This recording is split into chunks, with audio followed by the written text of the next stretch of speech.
Good Friday afternoon to you. It's 4 o'clock in time for Sports4CLE. Thanks for joining us. Hope your weekend is off to a good start. Browns wrapped up practice for the day a little bit ago. Before practice, head coach Kevin Stefanski with an update on quarterback Kenny Pickett. Remember, he missed some time last week with an injured hamstring. Injury front, Kenny Pickett will be back out there in a limited role today. He continues to progress. And then, I think the guys are doing a nice job understanding all the work that needs to get done. They're focused. Meetings have been excellent, so looking forward to another good day. And when you say limited for Kenny, will he not be doing team stuff? Correct, yeah. Kenny, Kevin, with the him coming back, is there a possibility that he would be full go by joint team workouts next week? Yeah, I don't know. I need to see how he looks today. We're not going to get too far past today. Kevin, he's still fully in the quarterback competition then in your guys' eyes and competing for this? For sure, yeah. That's kind of mentioned to you guys before. I mean, obviously disappointed that he's not full go, but he's very, very much involved in everything we're doing. Is that a little easier for a guy who's been in the league? I mean, do you feel a little more comfortable with that, with a guy who has been in the league before and gone through the process of getting ready for it? Yeah, I think so, Chris. I think he's a player that's had a good amount of NFL game exposure. He's had a lot of reps going back through the spring and what we've gotten accomplished so far through training camp. So, yeah, of course, you don't want anybody to be missing action due to any injury or that type of thing, but he's done a nice job of staying very much engaged. So to reiterate, Kevin Stefanski says Kenny Pickett very much still in that mix to be the Browns starting quarterback week 1 when they will play the Bengals. Albert Breer from Sports Illustrated with what he has seen from the Browns quarterback competition. The quarterback situation is not even. It is an open competition still, but it's pretty clear the way that this thing is trending. All 4 quarterbacks still alive. Kenny Pickett and Joe Flacco worked with the first team. They also worked with the second team, but those guys got the bulk of the first team work. Dillon Gabriel got some first team spots, and then Shedeur Sanders was mostly with the backup. So what do we take from that? Well, clearly the 2 veteran players are ahead. Pickett went down the other day. He should be out about a week. That's going to increase the opportunity for Dillon Gabriel to work with the first team. I still think the likelihood is one of the 2 veteran players starts. Joe Flacco is very steady and could bring a veteran presence to the offense. Kenny Pickett would add a little bit of a run element. They do believe that at some point Dillon Gabriel is going to be ready to play. Like they'll feel comfortable putting him out there in a game. He's trending in that direction. Shedeur Sanders still has a ways to go. He was pretty far behind the other guys at the beginning of OTAs. He's closed the gap some, but not nearly enough. So right now, I think the likelihood is a veteran starts. We could see Dillon Gabriel at some point later in the year. And again, we'll have more about that a little bit later in the show. Longtime Browns beat reporter Tony Grossi with his thoughts on how the Browns are integrating Shedeur Sanders into that quarterback room. What do you say when you hear that narrative that the Browns are mistreating him? Yes. I shake my head. I don't understand it at all. They complicated their own situation by drafting him when they did. After their evaluation was that Dillon Gabriel was better. Let's take him in the 3rd round. They had enough quarterbacks right there to conduct a competition. And then they drafted Shedeur in the 5th round. Why? Well, the GM and the owner both said because value. He was worth more than a 5th-round pick. So I don't know why the Browns are like the bad guys in what's going on here. Right. That they mistreated him. They treated him better than 31 other teams. And again, we will have more nationally and locally. G. Bush joins us. We'll talk quarterbacks. We'll hear from a number of people nationally. We'll also check in with Dalton Wasserman from Pro Football Focus. Browns linebacker Mahmoud Diabate, undrafted free agent who's now trying to earn some more playing time on that defense. Talking about what he has seen from rookie linebacker Carson Swessinger. He's a real cerebral player. I mean, you could tell that from his profile, going to UCLA, graduating with engineering. He's a very smart player. He works very hard, as you could tell from being a walk-on to where he is now. Those are the 2 things that stands out. He works like a dog, and he's very intelligent, very smart. When he lays out a big hit like he's been doing the past couple days, what do you say to him? What does he say to you guys? I mean, he doesn't even say much. He knows it's expected. And that's the cool thing about Carson. He just goes out there and balls, and he doesn't say too much. You know, I'm more of the guy, I'm going to make it hit. That's not really his style, but I love it, you know. He goes out there, he smashes somebody, he gets up like it's a regular Tuesday and goes back to the next play. We will have more from Browns training camp today in a few minutes with Lance Reisland from the Plain Dealer, cleveland.com. Let's turn our attention to the Guardians. So the Guardians traded Shane Bieber for Cal Steven. That's a double-A guy that profiles into the type of pitcher that they develop and put into the major league rotation and find success with. They also traded reliever Paul Sewald. President of Baseball Operations Chris Antonetti talked about the situation with Clase and Luis Ortiz and how them being on paid non-disciplinary administrative leave would affect the Guardians at the trade deadline, as well as what they're getting in Stevens and their playoff chances this year. Yeah, there are a lot of different considerations, Tim, that we had to weigh around this time of year. The unexpected developments recently were certainly one of them. But in the end, I think we feel good about the roster that we have for the balance of 2025 and are excited about our future. As we really appreciate all of Shane's contributions to our organization and his time with us. We appreciate the fact that he trusted us to help him continue on his path back to being a successful major league starting pitcher, and are grateful at the impact that he made along the way. But we're also really excited to be able to add Cal Steven to our organization. Cal is a 6'4" right-handed pitcher from Mississippi State out of the draft last year. In fact, we did our best to try to select him, but just didn't have that opportunity. So we're excited to add him to the organization. He's currently rehabbing from a minor shoulder injury, but should be back pitching likely at the AA level before the end of the season. And another guy we're excited to add to our organization, to add to our upper level starting pitching depth. Your playoff possibilities now coming out of the trade deadline. I'm not sure that they're materially different, Paul. What I would share is we continue to believe in the group of players that are here, not just at the major league level, but players that we think can possibly contribute from the upper levels to our minor league system. So hopefully we play our best baseball from here on out and make things interesting heading into September. One thing the Guardians have to improve is their record against teams that are 500 or better. Right now it's 19-38. That ain't going to get it done if you're a playoff team. They'll open up a 3-game series, will the Guardians, with what is left of the Minnesota Twins. The Twins traded 11 players on their roster, a lot of them out of the bullpen during the trade deadline yesterday. One guy they did not trade, Joe Ryan, really good starting pitcher, gets the start. He'll go against Gavin Williams tonight in the opener at Progressive Field. Again, 3-game weekend series against the Twins. Guardians only 3 games out of that third wild card spot. Time for us to take a quick time out. Other side of the break, we head out to Browns training camp. Practice is wrapped up. Lance Reisland from the Plain Dealer of cleveland.com will tell us what went on today. Sports4CLE. I'll be right back. Stay with us. Come back to go forward. Back to learning new things. Back to pursuing your dreams. Tri-C has flexible learning options to fit your life. And every year, more than 1,000 local companies provide Tri-C students with real-world learning. The right education can boost your lifetime earning power by hundreds of thousands of dollars. Start now with a college education you can afford. Tri-C, where futures begin.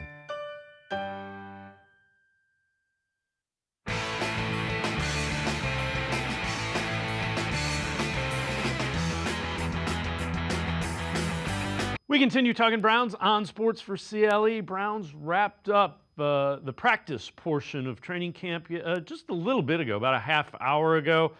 Take a look. We heard from Kevin Stefanski that Kenny Pickett was back on the field. Visual proof. Kenny Pickett taking part in the positional individual drills, but did not take part in team drills. Joe Flacco. Actually, it's Jerry Jeudy running the route. Nice catch.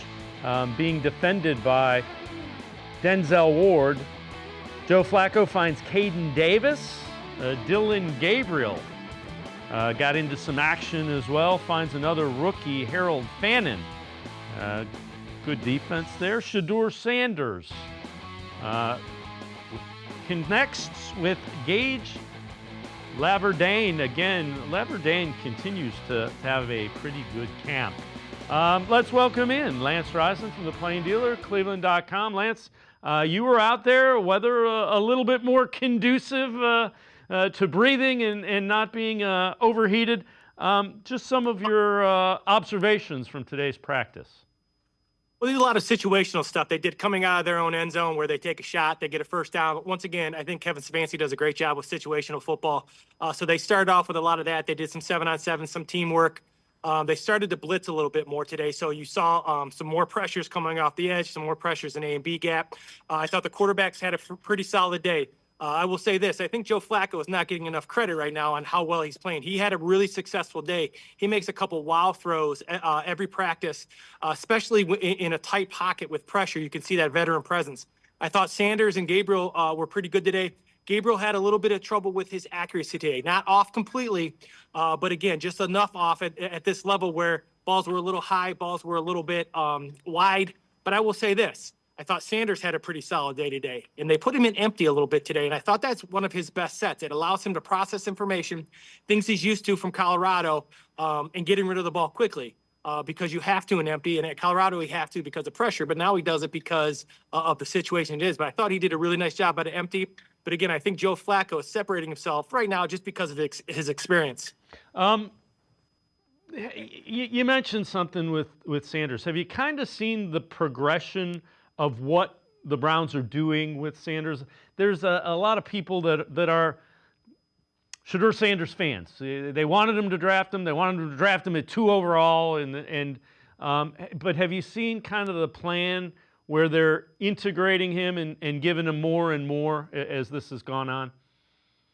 Well, yeah, especially with the injury to Pickett, it was good to see Pickett back today. Individual Jones didn't look like he had any issues too bad with that leg. But yeah, what you see with Sanders is I think they're doing a really good job of getting all of these guys up to speed. Obviously, early on in OTAs and mandatory minicamp, Flacco knows a lot of these concepts, but he still needs the reps. But I think they're doing a great job of getting these young guys up to speed, so when they are facing different teams, they're ready to go. The idea of getting into empty more, allowing him to make more plays. I saw Dylan Gabriel set a pass protection day, bring Sam Cannella in to make sure he had enough protection. Getting rid of the football really, really quick. Sanders does that really, really well.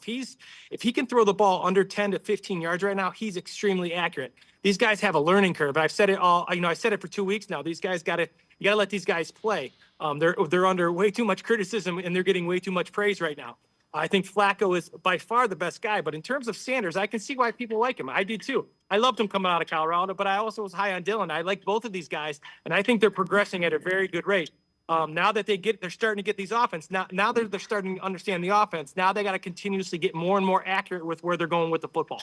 So Greg Newsome banged up after a pass defended. What was the talk relative to Newsome and how he has been health-wise now? Well, I haven't heard much yet. Like you said, he just walked in, so we'll find out here in a second. But he was guarding Judy on a fade route. Was running stride for stride with Judy. It was during a blitz period. Flacco liked to match up with Judy on Newsome. Newsome was up for the challenge. They both went up for the ball. I'm not sure if he landed wrong, if he landed on his head. I'm not sure. I couldn't tell you. I was a little bit far away from you, but it looked like more of like the wind knocked out of him. That could have been wrong. Really highly competitive. Newsome's a highly competitive guy. Judy again. So I'm not sure quite what happened. It did not seem too serious, to be honest with you. Who are some guys that stood out today? You mentioned a little bit about the quarterbacks. Was there anybody else that kind of grabbed your attention? I think Jerome Ford is starting to come along pretty well. I'm pretty impressed with his burst. You can see he's a veteran. So down in the red zone when they did some red zone skelly, team 11-on-11s, things like that. He shows good power, understanding that you can't dance or anything. So that veteran leadership. I thought Sampson did a nice job in the backfield as well, being very patient, allowing his lineman to get out in front and really like exploding once he sees it. So you could tell he's seen this. Another thing that I saw a little bit today, even though it's not great yet, you're seeing better operation out of the offense. You're seeing a little bit better movement inside on those double teams. Nothing is spectacular. But these defensive linemen, especially Malik Collins and Mason Graham, they are tough to move. So they're getting a great, great look. I thought the offense performed a little bit better today. They held their own.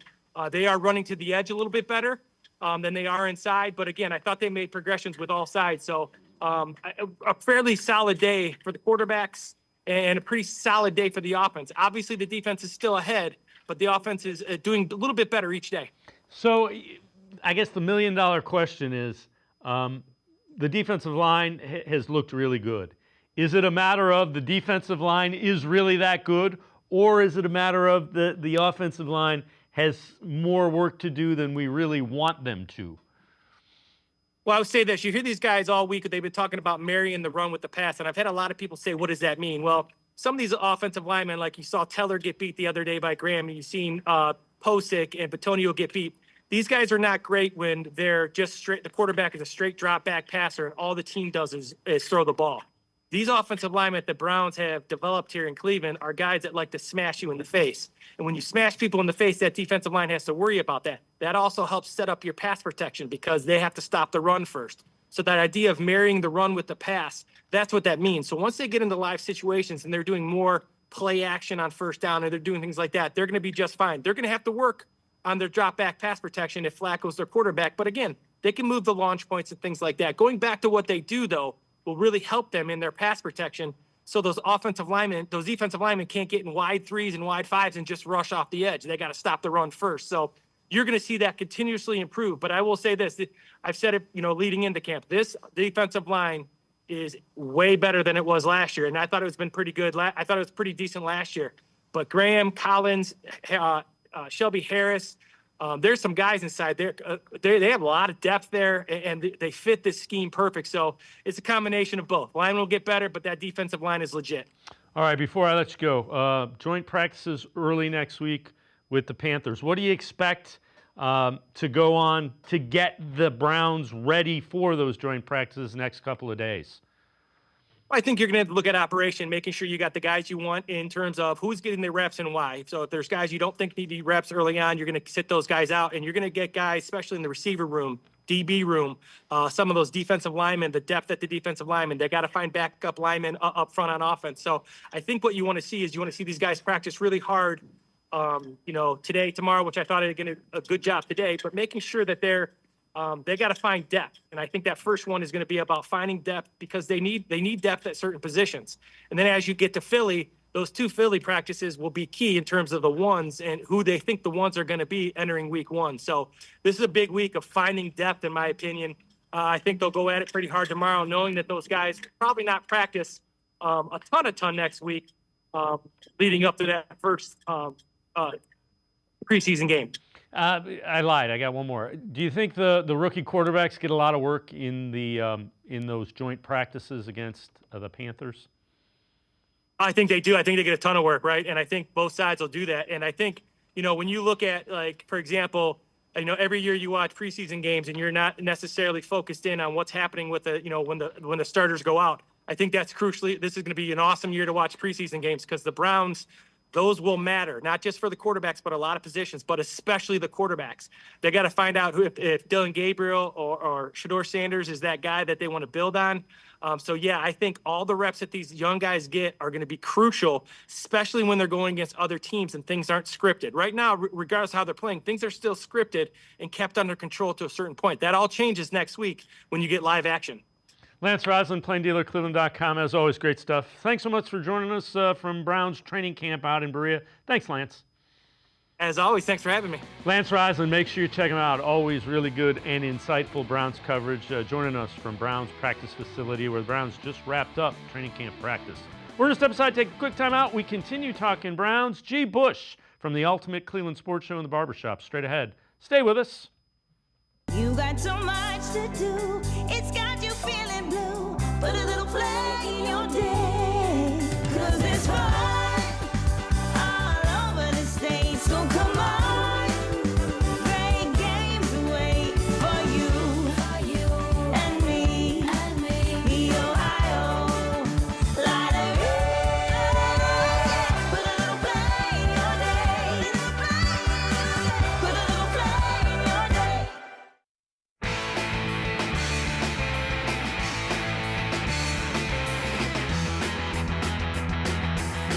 We continue talking Browns on Sports4CLE. Former NFL head coach Herm Edwards with his thoughts on Shedeur Sanders and the Browns quarterback competition.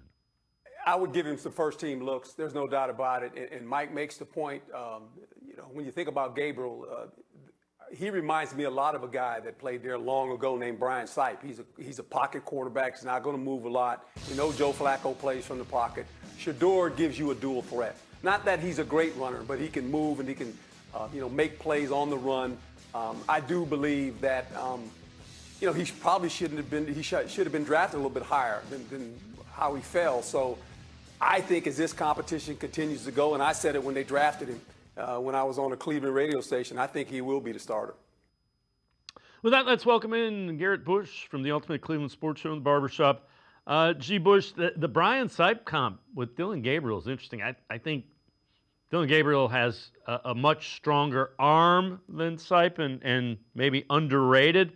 But it's interesting that a guy that's used to NFL and NFL quarterbacks thinks he should get first-team reps. Well, look, I think if you just break it down to a baseline, from everything I'm seeing, being out there in camp, Shedeur Sanders has done everything pretty much they've asked of him. With the reps that are given to him, he did receive some reps with the twos against the first-team defense, completed 2 out of 3 passes, and obviously it's a very small sample size. But for those people who watch Shedeur Sanders going into the into the draft evaluation, Bernie Kosar, Drew Bledsoe, Kurt Warner, individuals like that. People, as quarterbacks see, some guys did some things that are very intriguing, accurate. One of the most accurate quarterbacks coming out of the last year draft and period. If you look at his completion percentage, he throws the ball well. And I think there's some tools there that people see that can get you excited. I think one of the things that the Browns, and I know everything's going around with this, the first-team reps and the first-team reps and this and this and that. I mean, the Cleveland Browns didn't do themselves any favors. I know people talk about, hey, well, are the Browns sabotaging Shedeur? They're giving them a fair shake. Well, look, I haven't seen very many coaches come out and say that there's going to be 4 quarterbacks in a quarterback battle. They branded it as the 4 quarterback battle. They could have easily came out and said, Shedeur, we drafted him in the 5th. We like what we can see from him. We just looking for continued growth, right? And left it at that. But when you say 4 quarterback competition, people is going to expect that there is a true 4 quarterback competition.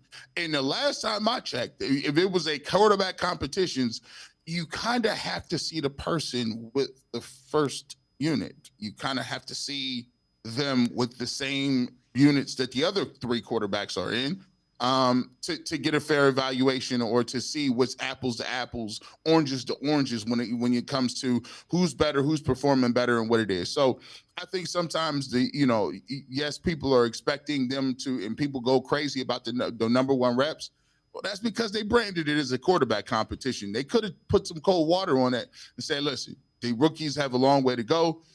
And kind of put those expectations that we're going to go with the veterans, and then we'll see what happens when it happens with the rookies. But when you say 4 quarterback competition, don't be surprised when people want to see the first-team reps, especially there's people out there, including myself, that think he can play a little bit. I want to see him see what he can do, and I want to see what he can do, especially against other teams. But, I'm not a person who's going to, right now be like, oh, if he's not getting first-team reps today, I'm gonna flip out. Here's what I will say. There's going to be an opportunity for him to play football in the preseason, and he's going to get a lot of reps in terms of these preseason games.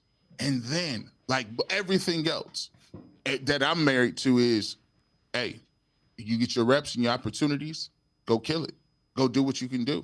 And that goes for any other quarterback. I don't think Kenny Pickett, to me, is like the earth-moving prospect. But if Kenny Pickett wants to come out there and ball out, that's what I'm going to say. That I'm married to what happens on the field. So everybody got an opportunity. But if you want first-team reps and if you want to win the quarterback competition, kill it when you get out there. And so that goes for everybody moving. Same topic. So first-team reps, Browns radio analyst Nathan Zagura, who's been out at training camp the whole time, with what he thinks relative to that, and Shedeur Sanders. that, it's tough to get 4 guys first team reps. So I understand why it probably hasn't happened yet, but I do think he has earned the opportunity because he throws an incredibly good ball, a very catchable ball, and he's just so accurate. His ball placement is excellent. They had us play at the end of practice the other day. He had a great rollout and a throw there kind of in that live period at the end of practice, which should have been the first question, quite frankly, Ken. Can you believe there was a live tackling period in the Kevin Stefanski training camp? Amazing. Yes, I told you guys months ago that this was going to be a much different camp, and certainly it already is. But back to Shedeur in that hungry dogs, it's kind of the opportunity period. There was a one-on-one for the push-ups on the line. Luke Floria made a great move on kind of a deep over, got around the corner. It had to be layered in kind of over him out in front, and it was a perfect ball from Shedeur. So, yeah, I've been very, very impressed with him. And, all people saying, oh, it's going to be a circus, it's going to be a circus. It's absolutely nothing. He comes in, he works really hard, and he's done a great job. And again, the fans that are calling for him, I get it. Everybody's excited. It's a shiny new toy. Let's let him develop him. I'm with you. I think there's some things there. Clearly, there were some things that they wanted to iron out, and it looks like they're ironing them out. And he's working and doing what they tell him to do. Yeah, one thing that stands out to me is, look, I mean, some of the things that he does in terms of just being a great teammate. There was the conversation with, Jerome Baker was talking to some people in the media, and then Shedeur came out and kind of some of the people moved away from Jerome Baker's podium in the middle of his conversation, and Shedeur turned to the PR people and said, listen, I'm not going to go on until they finish with Jerome Baker. He's, obviously he's from this area, and he's being respectful to his teammates, and I thought that was a nice move.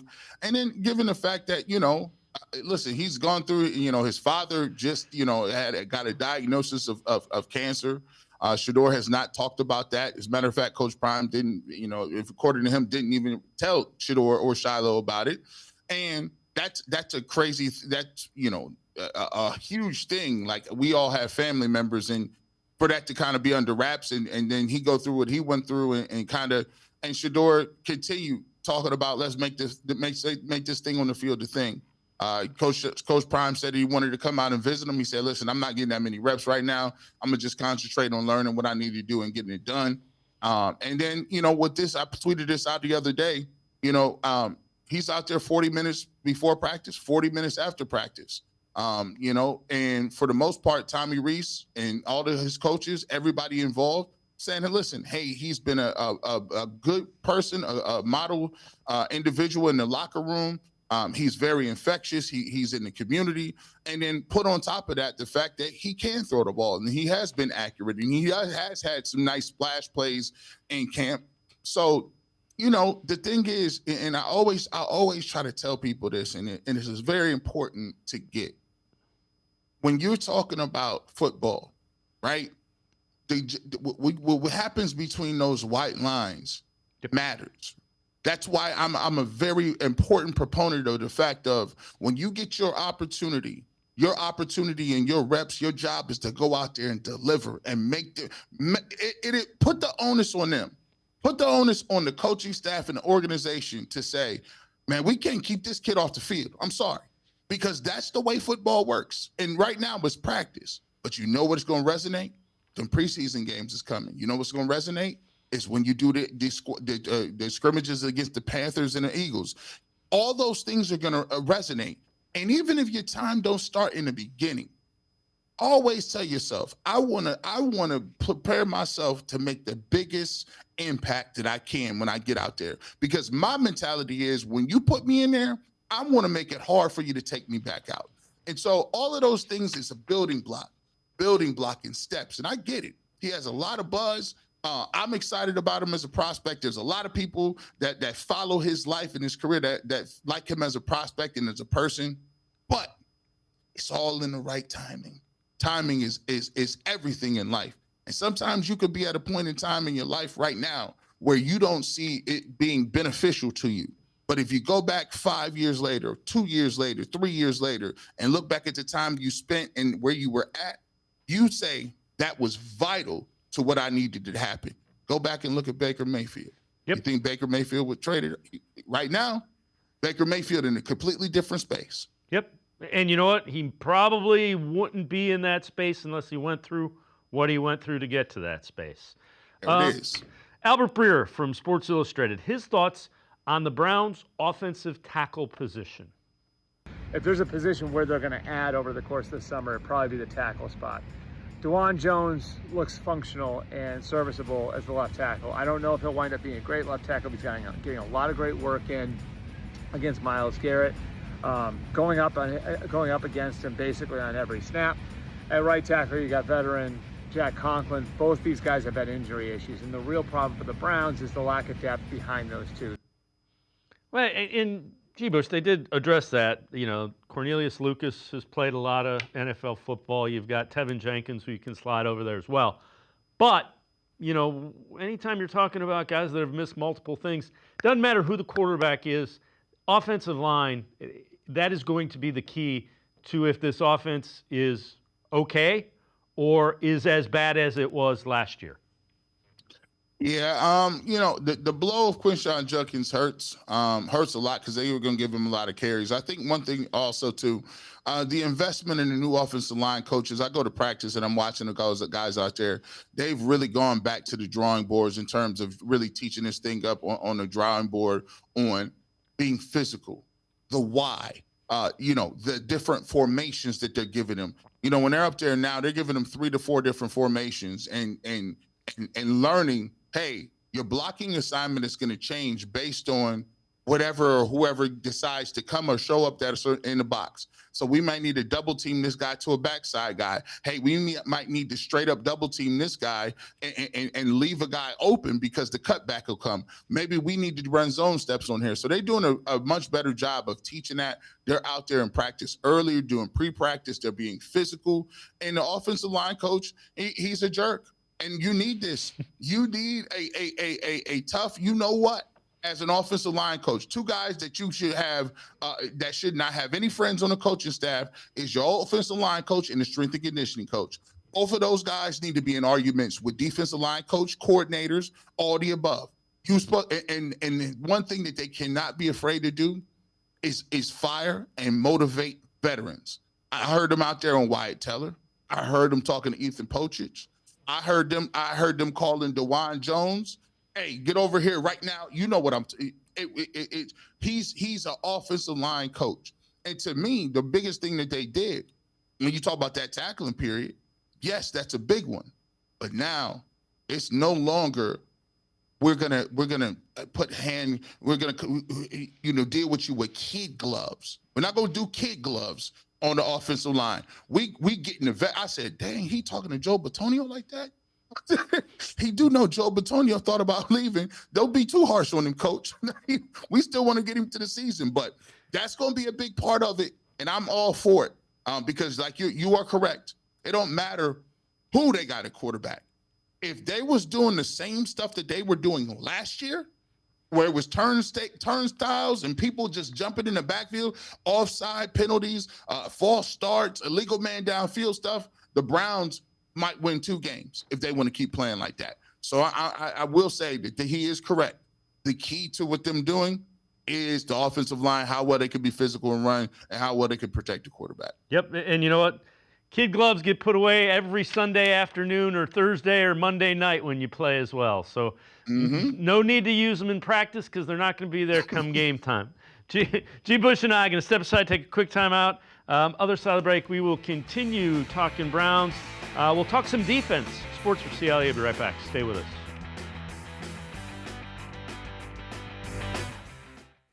Come back to go forward. Back to learning new things. Back to pursuing your dreams. Tri-C has flexible learning options to fit your life. And every year, more than 1,000 local companies provide Tri-C students with real-world learning. The right education can boost your lifetime earning power by hundreds of thousands of dollars. Start now with a college education you can afford. Tri-C, where futures begin.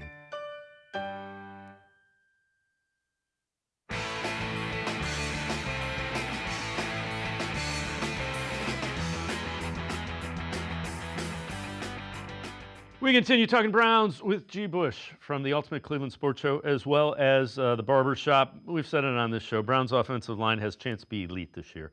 Monday morning quarterbacks, Albert Breer. His thoughts on this Browns defensive line. If there's a position group that they're looking at and they're really happy with right now as far as where it is versus where it was at the end of last year, I'd look at that defensive line. Myles Garrett is Myles Garrett. They have 2 new defensive tackles in Malik Collins and Mason Graham, who is the 5th overall pick. Those 2 guys both look like they could toggle back and forth between the nose and the 3 technique, which is necessary in Jim Schwartz's defense. Both those guys look like they'll be able to create chaos in the backfield. And then opposite Garrett, they're optimistic about a reclamation project in Joe Tryon. And then another young player they have who's come along is Isaiah McGuire. So overall, they feel like that group's come a long way from where they were at the end of the year and going into the offseason, and could wind up being the strongest unit on the team. G. Bush, they're really good and they're young, and a lot of them are ascending. So early in camp, the D-line is dominant, which I love that. But the question I have is the defensive line that good, or is the offensive line that far behind?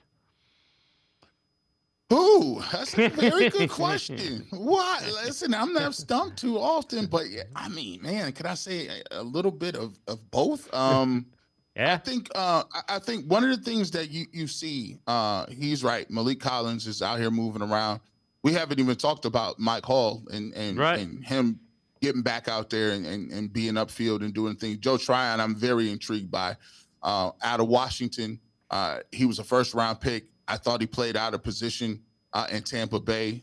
With him moving forward and getting upfield, getting after the quarterback is actually where he pays the most dividends. They had him dropping in coverage. I'm like, But when you look at that defensive line, Isaiah McGuire came along, plays the run very well, has some production. Alex Wright is back over there as well.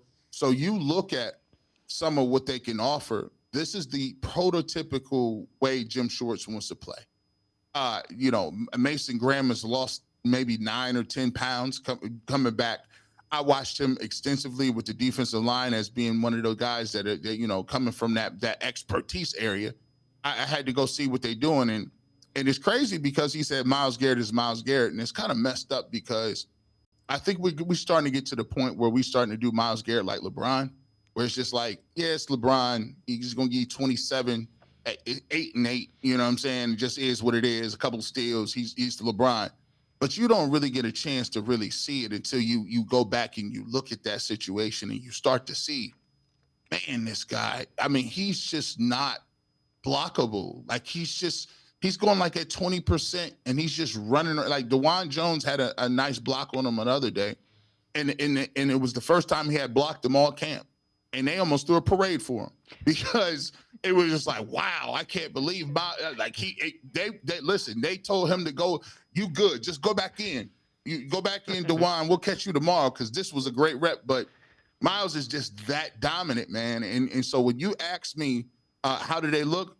The offense can't run what they want to. They can't run the ball. I mean, all the quarterbacks are rolling out. I mean, that Kenny Pickett, that's how he hurt his hamstring. He rolling out.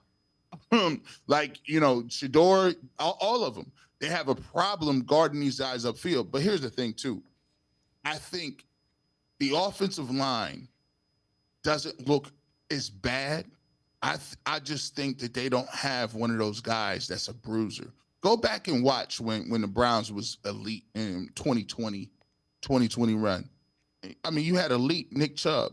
You had elite Kareem Hunt. Yep. You had Deontay Johnson that people think could get 1,000 yards somewhere else, and all three of them had different skill set. Kareem Hunt can catch the ball out of the backfield and is a bear when it comes to getting ground on the goal line. Nick Chubb can run over you, run past you, or away from you. And Deontay Johnson had an extreme cutback vision. He was more of a slashing back, and they had all three of those guys working at the highest levels. Now, if you want to go back to running the ball, they were probably going to give Quinshon Judkins a lot of carries to be one of those kind of pounded in there guys. Dylan Sampson more of an outside, and Jerome Ford, he has some home runs and he has long speed. But when you take Judkins out of the mix, it's hard to find who's going to get them yards. Who's going to get that yard or 2 yards when you need 3 yards and it's a linebacker standing in the hole? That's what we need to see. Yeah, and that's, they're going to have to figure that out because Judkins, probably 4 to 6. Not going to be there for 4 to 6 games, I'm guessing. Man, he ain't got no contract. Yep. That's crazy. That's a problem too. You can tell that linebacker coach Jason Tarver, a fan of the full contact practice at training camp. You've heard me say our mantra, and that's run, because no matter what, we're going full speed. Shed and tackle the guy with the ball. So we get to do that full speed. So anytime we get to do that, yeah, I'm smiling, we're happy. But we got to do it the right way, of course, against our team, which is keeping everybody up and higher tackles rather than lower tackles. But yeah, the simulation of getting off the block, and like one of the plays Carson had is he had to get away from Joel. And that's great because we know who Joel is. And Joel can block pretty darn well. And he strained and he found his way off the block, found his way to finish that tackle. And that's what we want to see, and he did it. So we'll just keep doing that. But that's playing football. That's playing linebacker. And G. Bush, that's going to be a key. If this defense is going to be as good as it can be, Jerome Baker, Mahmoud Diabate, and especially Carson Schlesinger have to clean up the times when the defensive line gets upfield and it's like, oh, there's the guy with the ball. And they couldn't do it last year. But you listen to Schlesinger, looks like he can run and he can tackle. I know Baker can. That's a kid from Ohio State and Benedictine. Saw him plenty. And it looks like Diabate's kind of trending towards that as well. Mm-hmm. You need that. I think Schlesinger has been, I think, the most surprising. Not surprising because, you know, we look at his college tape and he has some of the best college tape. I just think he was not like a household name. He wasn't one of those guys. He played for UCLA. Obviously, it's in a Big Ten. Maybe if he played at USC, maybe if he played somewhere else where more of a high-profile position, we would have known about him. But his tape is bar none some of the best tape in the draft last year. I think when you see him up close and personal, he's just a lot bigger, a lot faster, a lot more athletic than you thought, and he has this instinct for being around the football. And the one thing that I always talk about is, and this is the funnest thing to see when you watch football, is to see people who, when it's live, it just looks different. I was trying to explain this to somebody. Like, there are guys who are great in drills. There are guys who are great in individual. There are guys great in 7-on-7. But there's a difference between those people who are great when you play in football. And football is blocking and tackling. If you do not tackle, that's why I don't count no sacks. I don't count no sacks. When you're tagging off, oh, he would have been sacked. No. Listen, let me tell you this. We're not counting them tackles because you're not tagging off on Josh Allen.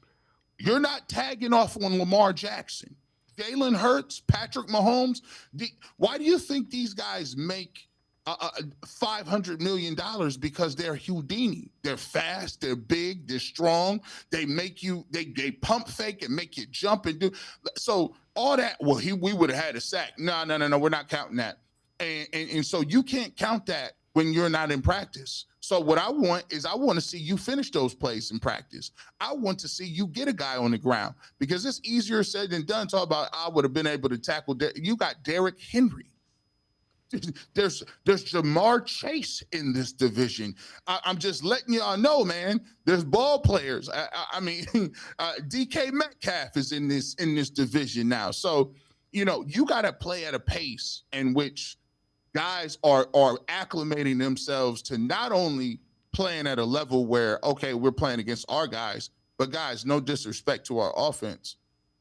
We're not going to be fake. The guys we playing on Sunday is better than our offense. As a matter of fact, did you see them? You got the Lions, you got the Vikings, you got the Ravens, you got the Bengals. You playing some of the best doggone offensive teams. So yeah, y'all might want to button it up and get it done because it's not going to be easy. Please continue up the good work and acclimating up to a higher level. I like it. All right, before I let you go, joint practices with Carolina early next week. What are you paying close attention to? What do you want to hear out of those joint practices that you think is a great sign? And then what would be, this is not the way we want it to go. So some things that if you're hearing are not good. Problem, offensive line. If the offensive line, because it's going to be physical in that those trenches, if I hear the offensive line is getting beat up or they just being pushed back, they can't run the football, can't do a lot of different things, we're going to have a problem.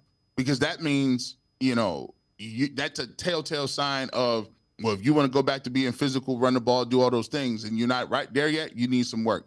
Obviously, the position group that I'm looking at right now, how would a Martin Emerson injury affect you?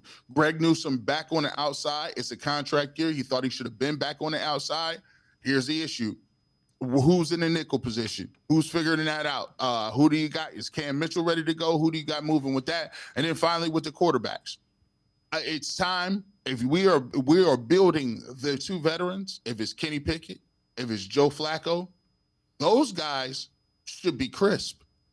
If I come out of that saying, well, listen, actually, to be truthful, one of the Dylan Gabriel and Shedeur kind of look, they had the biggest splash plays. I'm going to be very alarmed because for the most of the camp, those two have been getting the first team reps. So if you're investing first team reps in those veterans and then you go against another team and they look out of place, don't look confident, frustrated, flustered, interceptions, all of those things to me will be a huge red flag because you're the veterans. Flacco is supposed to be the steadying hand. Pickett is a guy who we keep trying to say is going to reacclimate his career or get his career back on track. If they're struggling in them practices, I'm going to be looking and say, yeah, that's not a good sign because your rookies aren't supposed to be looking the best. Without question. Agree with you 100%. G. Bush, as always, great stuff. Appreciate the time and the insight. Thanks very much. Appreciate you. Garrett Bush, make sure you check him out Monday through Friday, 11 to 1, Ultimate Cleveland Sports Show. You can also catch him on the weekends on the Barbershop. We're going to step aside, take a quick time out. Dalton Wasserman from Pro Football Focus straight ahead. Stay with us. You got so much to do, it's got you feeling blue. Put a little play in your day, 'cause it's fun all over the state. So come on, great games wait for you and me. The Ohio Lottery. Put a little play in your day. Put a little play in your day.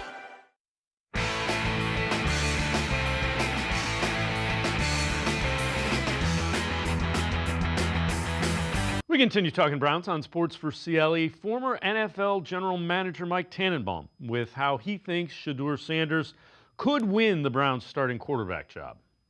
Courtney, this one's easy. Just go stack one good day on top of the next. He had a really good day a couple days ago, and Tom Brady, his mentor, talked a lot about when he was the 8th string at Michigan. He would get 1 rep, maybe 2 reps, and he just built upon that. He has more ability than the 3rd-round pick, Dylan Gabriel, who was great in college.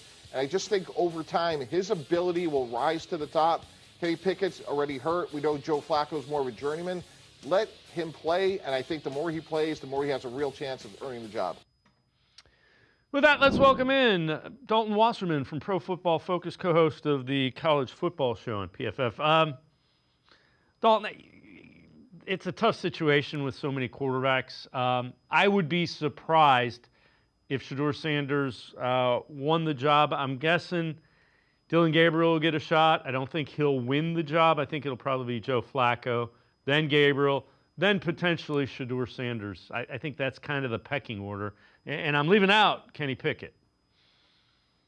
Yeah, I mean, right now with Pickett's injury with his hamstring, you kind of leave him up in the air for a bit. And there could also be another team who, if they lose some quarterback depth throughout the preseason, that could be looking at Kenny Pickett as a trade target. But I think as far as Gabriel and Sanders, it might be more even than you think. At this point, I think the Browns are one of the most intriguing preseason storylines because of this quarterback battle, not just for the starting job, which we assume Flacco's the favorite for, but even the backup. We're going to get to see 3 weeks of game reps from both Gabriel and Sanders. And I think whoever wants to be that QB2, assuming Pickett is still hurt or he gets traded or something of that nature, then you're talking about, okay, they're still battling for QB2, and with Joe Flacco and his age and everything, eventually maybe QB1 later in the season. Yeah, and Kenny Pickett back doing individual drills today. They're still up in the air with how that hamstring responds as to what happens later. Former NFL offensive lineman Michael Morse on what will define the Browns' 2025 season. This from NFL Network's Good Morning Football. I'm going to go with an efficient run game. Led by Tommy Rees, the new 32-year-old offensive coordinator. We all know Stefanski's still making the play calls. We need these guys to be just more efficient, to give the quarterback room a little bit of reprieve on the field. We want those first downs turning into 2nd and 6s. We want those second downs turning into 3rd and shorts. Just give the opportunity for that offense to have more variability and give the quarterback, whoever it is, an option to take a deep breath. I'm not a big metrics guy because Pro Football Focus hurt my feelings, but here's what I want to say. Last year we were 23rd in yards per carry in the NFL. Their leading rusher was 565 yards, I believe. Now, I'm not going to let that confuse anyone too much. That's also probably not too telling with dividing and conquering in regards to the room. We just need an opportunity to take a little bit off the QB's plate and run the ball when we need to run the ball. Yeah, for me. And Dalton, you guys hurt people's feelings, PFF. But anyway, let's talk a little bit about Dylan Sampson. You're familiar with him from his time at Tennessee. Can he be the lead back in the absence of Quinshon Judkins? Most people believe he's going to miss somewhere between 4 and 6 games minimum. Or do you think it's more Jerome Ford as the lead back? Look, first of all, if Mitch is out there watching, it's certainly nothing personal. We're just watching the tape and going with what we see. So apologies to him if we hurt anybody's feelings out there. But no, I think Sampson, he was the workhorse at Tennessee, and I thought he went a little later in the draft even than I thought he would. I had him as the 7th best back in this draft. I believe I had Quinshon Judkins just 2 spots ahead of him, right? So I think you're talking about a guy of similar talent. He showed last year at Tennessee he could handle that full workload in the SEC as the centerpiece of an offense. Now, I do think it's going to be a committee approach because obviously Sampson is young and he's really only got 1 year under his belt in college as the workhorse guy. Tennessee's always churning running backs in and out of that program, but he can handle it. He can handle a 20 to 25 carry workload if you need him to, right? I think there's some inexperience as a receiver, but when you know what Mitch was talking about there and the type of football the Browns have to play, it's classic AFC North football. They have to be great on defense. They need to control the clock with the run game and not ask their quarterbacks to do too much, but I think Sampson can handle a significant load. I do like the idea that they drafted both him and Judkins and they got this committee going, but with Judkins out, it gives Sampson an opportunity to get maybe even into a starting role here. And I agree. If the Browns can run the ball efficiently, the defense is really good. That's how you rise to 7 wins, 8 wins, and then, if you can steal a couple, you're right there in that mix.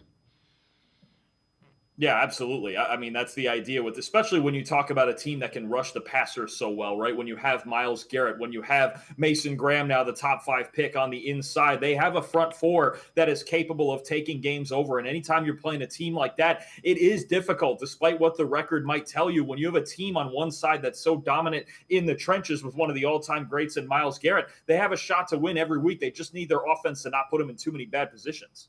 So relative to the running back position, again, Quinshon Judkins, it's a question mark. Not under contract, still trying to resolve his legal issues. Are there any teams that you think have enough of a surplus that there'd be intrigue come cut down day, or is there a name that the Browns could try to acquire via trade?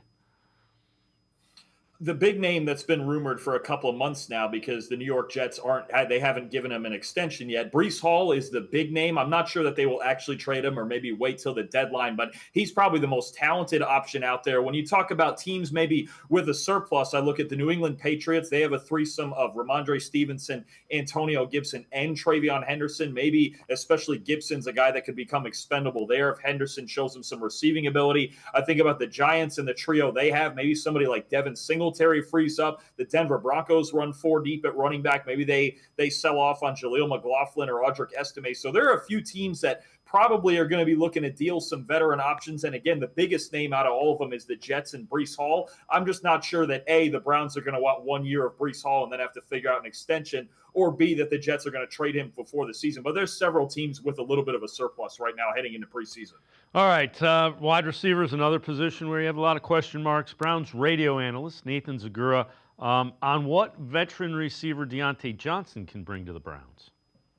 So two things. This is a guy, he's got a 1,000-yard receiver season under his belt. He's been a Pro Bowler. When he was with the Steelers, and I would talk to some of our corners, they would say that he was the toughest guy to cover in the league because he's such a good route runner and creates separation. And we've seen that. He had a route that was it was a post stop, and then he cut it back out, kind of a double, almost even a triple move that he created about 10 yards. It was beautiful. In fact, it reminded me, and don't everybody go crazy here, but there was a route that Odell ran early in training camp when he was with the Browns where he just completely spun the defensive back around. That's what Deontay Johnson did. He looks fantastic. I think people also forget that last year when he left Carolina, he was actually their leading receiver.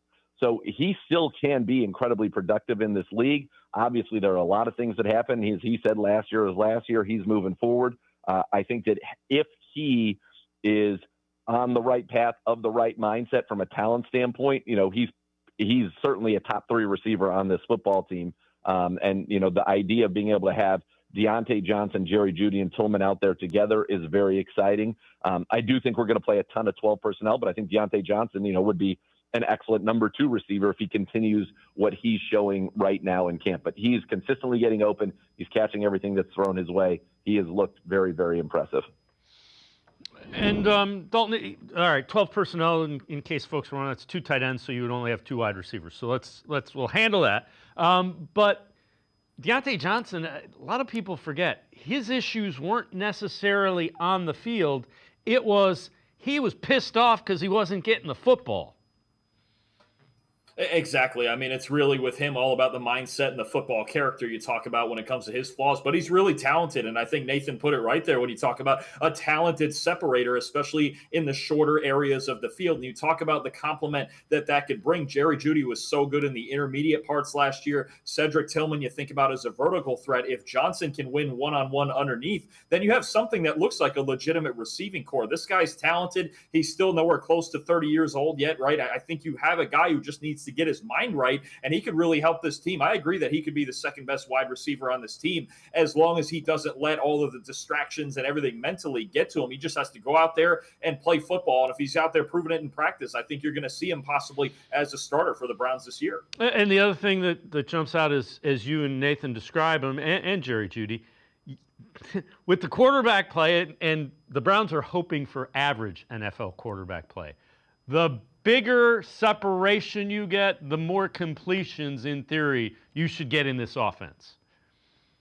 Absolutely. Johnson is a guy at his best who, especially when you're winning in those shorter areas of the field, he makes a quarterback's life easy. And whether it's Joe Flacco or Shedeur Sanders or Kenny Pickett or Gabriel, whoever it's going to be, Kevin Stefanski is trying to make their lives easier, 1, with the run game, 2, with his play calling. But it makes it a lot easier when you have guys you can trust to separate, guys on 3rd and 5 that can get to the sticks and find a yard or 2 of space to get open, right? So Deontay Johnson, that's what he's always done when he's been focused on the field, is make quarterbacks' lives easier. He can do that here as long as his mind is right.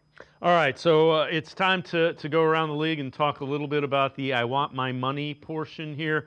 Terry McLaurin, Ohio State wide receiver for the Commanders, was holding out. Now he's holding in. He wants a new contract. We have this from Browns defensive back, who is also from Ohio State, Denzel Ward, tweeting out, "My Ohio State brother Terry McLaurin would look fire in a Browns jersey." I'm just saying. Love the talent of Terry McLaurin, getting to be 30, wants around $40 million a year, $35 to $40 million a year. That's a little pricey for that age wide receiver for a team that is not going to be in Super Bowl contention this year. I think it's that last part that makes sense, because I do think, you look at the way he played last year, he had his best season. He's been great throughout his career. I think for a 3 or 4 year contract, he is worth that money in a vacuum. It's just the Browns aren't necessarily set up to succeed on the same timeline that McLaurin is, right? I think if Terry McLaurin's going to sign a big contract, it either has to be where he is in Washington or another team that's really making a push towards a competitive step towards a championship, right? I've thought about a team like the LA Chargers or a team like the Arizona Cardinals who are really trying to make a big step within their respective conferences. I just don't think the Browns are on a timeline to pick up a $35 million receiver who's about to turn 30 years old. Now, if he was 20 25 or 26, and we were talking about really his second contract coming out of being drafted, that might be a different conversation. But I just don't think the timeline lines up for the Browns to get a player like this. All right, so word coming out of Dallas within the last half hour or so, Micah Parsons has officially, as opposed to unofficially, requested a trade.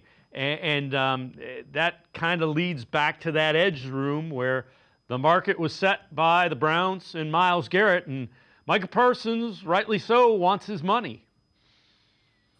He's absolutely worth that $40 million a year range, and he's probably going to set records wherever he signs this extension. I think for right now, I don't think the panic meter should be too high because we have a whole month to go before the season. We've seen guys do this, even Brandon Ayuk in San Francisco last year, looking for a new contract. Guys use this at this time of year as leverage, right? You talk about, okay, they're not going to go out there and practice and play preseason games without a new contract, but the urgency is just going to naturally go up for Dallas as time goes by. Because I'll be honest with you, I do think with Parsons in the lineup and with Dak Prescott healthy, Dallas can compete for a playoff spot. Without Parsons in their defense, as shaky as the rest of their front seven is, I can't pick them to make the playoffs. And I think Dallas has to know that internally, too, that they can't make the playoffs without him. He's by far their best defensive player. He's one of the 5 best defensive players in the league. He's on the way to being a legendary pass rusher. I did a breakdown on this earlier this week. Basically, in any pass rush metric since he's been drafted, he's second behind Myles Garrett. That's how good he is. So what he adds to their football team, I just don't think there's any way they could let him go. He's probably the most indispensable player. All right, before I let you go, Browns defense, they add Malik Collins.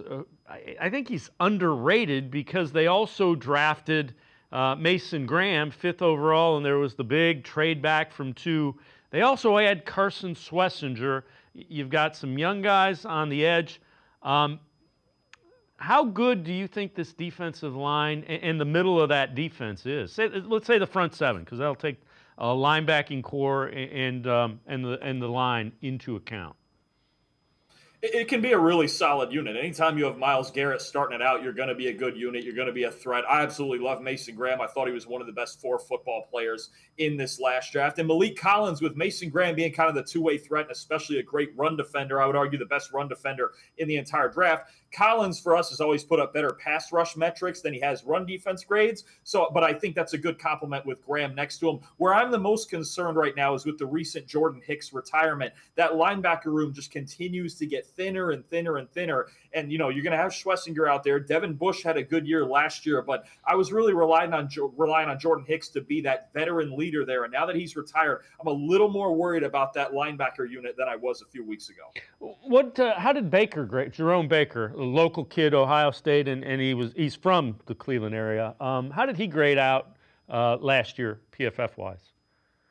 Solid veteran, better in run defense than he is in coverage. I think when you're talking about coverage at that linebacker spot, that really might be where you start to talk about Carson Schlesinger on the weak side with his speed. But Baker's a savvy veteran. He's been around a long time. He's going to fill his gaps in run defense. As long as everybody in front of him is in the proper gap, he's going to get where he needs to get, and he's still a solid tackler in the run game. I would just question the coverage ability with him. It's always been a question, but he's a little bit older, so he doesn't play in space all that well. He's also been a good blitzer throughout his career. So if Jim Schwartz wants to use him in that manner, then I don't see anything wrong with that either. Dalton Wasserman, Pro Football Focus data analyst, as always, great stuff. Appreciate you taking some time with us. Thanks very much, Dalton. Appreciate you as always, Dave. Thank you. Dalton Wasserman, make sure you check him out, Pro Football Focus. He is also the co-host of the PFF College Football Show. That's going to do it for this edition of Sports4CLE. We will see you back here Monday at 4 o'clock. Have a great weekend, everybody. See you Monday at 4 on Sports4CLE.